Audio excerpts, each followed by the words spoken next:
Hello everyone and welcome to this video. This is going to be the first review of 2019. So yeah, I thought that I would start off the year with a bang, possibly as you can tell from a t-shirt, I'm going to be looking at an XTC album today. I'm going to be reviewing Apple Venus Volume 1. So this was XTC's second to last album, released on the 17th of February in 1999. I think I said this when I reviewed, I think it was English Settlement or Mama, but certainly a very valuable resource for my preparation for this review. That was the Chalk Hills XTC fan site, which has so much great information on it, interviews with Andy Partridge and Colin Moulding about every song pretty much. Definitely check out the website. I will link it in the description. So the making of this album was quite fraught. Since XTC's last release, which was Nonsuch in 1992, they effectively went on strike from their record label Virgin over a contractual dispute, which basically stems from Virgin Records inability to sort of properly promote the Nonsuch album, and also their rejection of Andy Partridge's idea of releasing a collection of, I think it was supposed to be a bubblegum pop sort of album in a similar vein to sort of the Dukes of Stratosphere, was just sort of psychedelic rock. Andy wanted to do something similar along those lines, whether Virgin effectively wouldn't release it. And they'd also been in the same recording contract since 1977, so that being about 15 years they'd been in this contract. They wanted to sort of renegotiate the terms, whether Virgin was having none of it, so their only option was to not record anything for a good 3 or 4 years. Also during the making of this album, their guitarist and chief arranger Dave Gregory left the group. He'd been with XTC since 1979, for quite a fair bit of time. However, on this album, he was clashing a lot with Partridge, more on that later.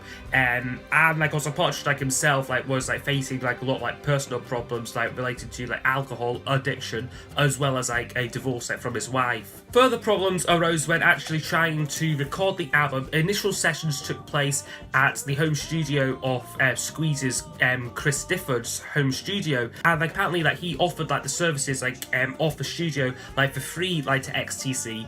However, when these sessions proved unsatisfactory because the studio itself apparently wasn't even finished, it wasn't functioning properly. According to Andy Partridge, in 2007, Difford apparently stole the master tapes what XTC had recorded, so they had to completely restart recording this album, and they had quite a bad falling out around that. I would say though, I'm a massive fan of Squeeze, so I will defend Difford somewhat, because he was going through a real rough patch in 1997, really bad alcohol addiction, mental health problems as well, so I think it was probably down to that he maybe that wasn't behaving as good as he maybe could have been. But anyway, back to XTC. So they reconvened at a studio in Chipping Norton and laid down the backing tracks for this album over a 6-week period. Despite this though, most of the recording of the string parts were done in a one-day session at Abbey Road Studios. This was because studio time was very, very expensive. XTC didn't really have a lot of money because of the terms of their original contract, so they only could afford one day with an orchestra to sort of properly record all the string parts what they wanted to for this album. However, one of the problems was a lot of the session players couldn't quite nail the intricate arrangements which the band wrote for songs such as River of Orchids and Green Man. So a lot of editing was done, because this was now the digital age of recording, so the edited bits together to sort of really sort of craft and hone the arrangements of the songs. The rest of the album was recorded overdubs completed and mixed in Colin Moulding's garage, because they simply ran out of money. Now I did mention earlier about Dave Gregory leaving the band. He left during the Chipping Norton sessions over sort of personal problems with Andy Partridge. Gregory, like around this time, like had like diabetes, so like was prone to sort of like quite abrupt mood swings, and like Partridge found it sort of difficult like to deal with his negativity sometimes. For instance, Gregory felt that like the Abbey Road session, like which like Partridge had planned, was quite indulgent like for like the band. Like he felt like it was unnecessarily like they didn't like have like the money, like the resources to sort of like fund it. And like also like the nature like of like the material like being like recorded like as well, and like the fact that like Partridge like was using like sort of like other like arrangers like as well.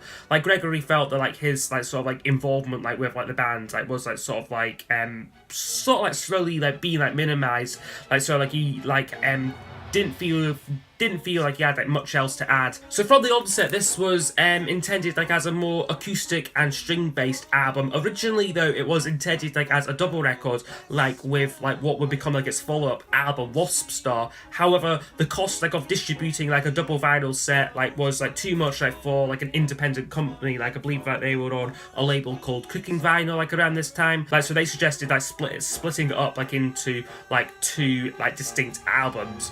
Like which I think like was like for like the better, like because this one and like Wasp Star, they are quite different. Like they do have like very different moods, and like I think like if like they've been kind of combined like into one, like it might have lost the impact slightly. So how did this album perform commercially? Well, actually not too bad. Like it reached number 42 like in like the UK, which you think that's not very good, but certainly like considering that like most of XTC's like other albums like barely went like top 50, that was quite a good position for it. It also charted at 106 like on like the US charts, and like was a surprise hit like in Japan, reaching number 14 there. Critically, it is quite highly regarded. It's certainly considered one of XTC's most interesting and like most sort of like highly rewarding works like what like they ever put out. So I want to now show you this vinyl. Now, thankfully, last year this was reissued on vinyl, like which was absolutely great. Like they reissued this one and Wasp Star, which were definitely the two XTC albums which needed reissuing most. Although they have changed like the packaging like about like this one, like it's not a replica like off like the original like by like any means. Like it's got this sort of design like on the back, like just a track listing, and then there's no gatefold to this one. Just inside you get the lyric sheet. You've got a picture like of like the duo there, and then all the lyrics, and then the inner sleeves to these ones, like they're all like the same for these reissues. You just get the whole XTC discography there, and then some of Andy Partridge's solo stuff, and then the labels themselves look like this. It's also worth noting that you can get a demo collection like of this album. I think it's called Homespun, which is also a very, very good listen. It's also quite rare, unfortunately, so I don't have a copy of that, but it's certainly something which I'm on the lookout for. Okay, so I'll now go over each of the album's songs. I will score each track out of 10, and then those scores will be used to give us a overall percentage marking for the album.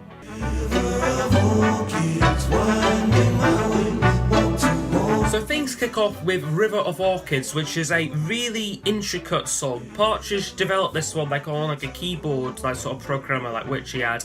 He basically sort of like multi-layered parts up, like sort of like put things like slightly like out of time, like you've got like these sort of like muted trumpets on it, like which come in like on like the offbeat. Like it's just a really sort of very interesting, like very sort of like intricate, very curious, like unique song. Lyrically, it's about sort of celebrating like the natural world, like with lines such as like I want to see a river of orchids where we had a motorway. It really is just a testament like to like sort of like Andy Partridge's like genius like in like a home studio, that like he could come up like with this song like basically like just like all like by himself, like just basically like mucking about like with like his keyboard. So yeah, River of Orchids, absolutely wonderful song, kicks off the album like in tremendous fashion.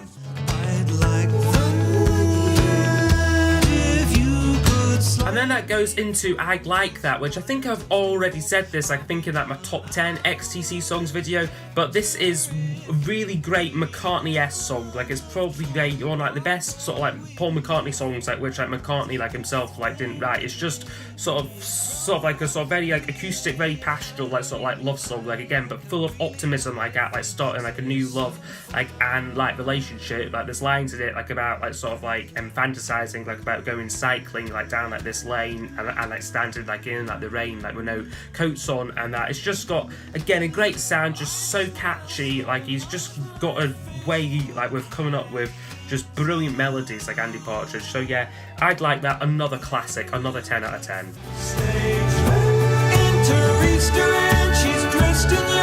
And the third song in is another great one. It's called Easter Theatre, which this is one which he's particularly proud of, this song here. Like Andy Partridge calling it like perfect and like the closest like he ever got like to matching like a Lennon McCartney song.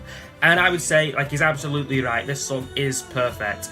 It is just got such a brilliant sound in it, like such a big sound, like sort of like the arrangement on it, just it works so well. And like lyrically, like it's great as well. It's got themes like of like rebirth, and like uses sort of like the Easter story like as like a metaphor, like sort of like for sort of like coming of age and like sort of like growing like as like a person. So yeah, an absolutely wonderful song. Again, I think I mentioned just got a great sound in it. Certainly like the clarity like of like the recording like is quite remarkable. So yeah, another 10 out of 10. Nights in shining karma will be. Unfortunately though, that sort of momentum like isn't sustained. The next one is called Nights in Shining Karma, which isn't one of my favourites like on the record, like I must say. It's a more sort of quieter, sort of finger-picked like sort of song here. Like which, I mean like when like I kind of like before like I sort of like researched out this video, like I didn't really know too much like what like it what it was like about. Like it didn't really sort of grab me like lyrically. Like whether like after like sort of like reading up like on like the Chalk Hill site, like Partridge like wrote this to sort of like comfort like himself, like because like as I said, like he was going through like a rough patch like in like sort of like the early 90s, like so like he was sort of like in like the middle like of a divorce, like had like a lot of problems like with alcohol like addiction. So this like is a song like which like he sort of like wrote like to sort of like comfort himself, like almost to try and like get out like off like that position. So yeah, it has maybe like made me like sort of like increase like my like appreciation like of like the song like a little bit more. But still though, I couldn't give it more than a 7 out of 10. It's just kind of like there like on the album for me. We're all so frivolous. And the next one, what closes side one, is the first Colin Moulding song, which is called Frivolous Tonight, which is a really great song. It's a sort of musically at least, like it's very sort of Beach Boys-esque, like sort of like the sounds that got off like the introduction keyboard, just got this really big, like sort of grand, like bright, like sort of like Brian Wilson-esque sound to it, and like lyrically that's sort of like counterpointed like by like very sort of English, sort of slightly twee lyrics like about like sort of like a family gathering, like sort of thing. Like so yeah, another great song. We'll give it an 8 out of 10. And then we open up side one with another one of the most loved songs like on the album, Green Man, which is another really unique song. Lyrically, it's about the Green Man, like who was a figure like from sort of like pagan times, like who would like live like in like the trees, like you sometimes see like this sort of figure like sort of like engraved like in like sort of stonework, like sort of like a male figure like with like leaves like around it. Like musically it's so creative. Again, like you've got like the clever woodwind like arrangement like on the song. It just really sounds pretty like spectacular like this song, like I have to say. Reason why I'm not giving it the full 10 out of 10 though is because it does drag a little bit towards the end. Like it's close to 6 minutes, this song, so I do feel like it does go on a little bit like unnecessarily, but though despite that, it is another great song. So 9 out of 10 for Green Man. Is that how you spell kiss in your dictionary? And the next one up is called Your Dictionary, which is sort of Partridge's thoughts, like basically that where his head was like at the end like of like his marriage. Like so you've got a very sort of bitter lyric like which has a kind of sort of straightforward-ish but quite clever structure. Basically like it'll spell out like a sort of like a negative word, so like such as like HATE, and like then say like, is that how you spell love in like your dictionary? Like so like it's sort of like it goes on like a bit like that. Maybe like that sort of novelty does start to wear like a little bit thin, like sort of like on like repeated listens. Like I read as well that like Andy Partridge like isn't too fond like of the song like nowadays. However, the middle eighth like of like the song like and like the last versing because again it's got a very unique structure. Basically like it finishes like with like the bridge that really makes the song like worthwhile. Like so yeah, Your Dictionary, another really good one, another 8 out of 10. Someday they'll see. Till then. And the next next up is the second and final Colin Moulding song, which is called Fruit Nut, which is a song which has really grown on me recently. It's basically about a guy like who likes being out like in like his garden, like on like his allotment, like tending his fruit. Like it says, like its lines like a man must have a shed to keep him sane. So yeah, it's just a fun sort of again very British song. It's so catchy like as well. Like plus like I love like sort of like the sounds that go off like the keyboard parts like in it, like especially like the introduction. It just gives it this sort of really sort of like very whimsical, like sort of like very English like sort of like edge to it. So yeah, Fruit Nut, another great one. We'll give it a 9 out of 10. Very underrated song there. No, I can't own her. And now the next one up is called I Can't Own Her, which is another real grower like author song. This one I don't think I really paid too much attention to like when I first heard the album, but certainly now I really do love this song. I would actually give it a 10 out of 10 because it's just a really reflective song. Like Partridge apparently didn't actually want to include this song like on the album. Like it was all down to the producer Hayden Bendall. Like he really pushed like for this song like to be like included like on the album. And like I must say, I'm so glad that he did. Like he got a guy called Mike Batt to like arrange the song. His arrangement really takes it to like a whole new level. It's just a wonderful song.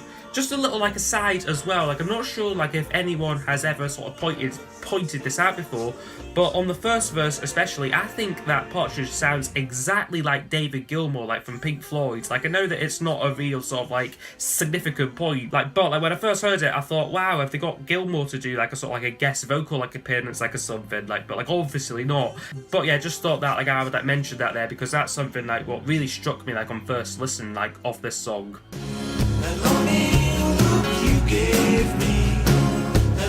And now the penultimate song is called Harvest Festival, which is a song which does divide the XTC fans. I have read that a lot of people really aren't too fond like of this song. I'm kind of split down the middle like with it. I mean like I don't absolutely love it, like but like I don't dislike it either. It's basically like a reflection like on like sort of on like sort of like the yearly harvest festivals, like which like Andy Partridge like remembered like from like his school days, basically like a sort of like a religious festival, like where like sort of like you celebrate food, like sort of like you bring in like sort of like foods like sort of like from home like into like school like and that, and like I think it goes to like different charities like and stuff like so like Partridge sort of like is like sort of like remembering this, and then it also has like a sort of like a romantic like sort of like aspect to it like as well, like sort of like in like this like assembly sort of setting, like he's sort of like he's trying like to catch the eye like off like a female like sort of school pupil, like so like they're sort of like they're looking back like at like one another, and like he's sort of singing now like from the perspective like of an adult thinking like well what if like we maybe like tried to sort of like develop like this relationship like a little bit more. Like I mean I love how the song builds up, I love how it goes through different sections, just another underrated song like from this album. Would give it a 8 out of 10.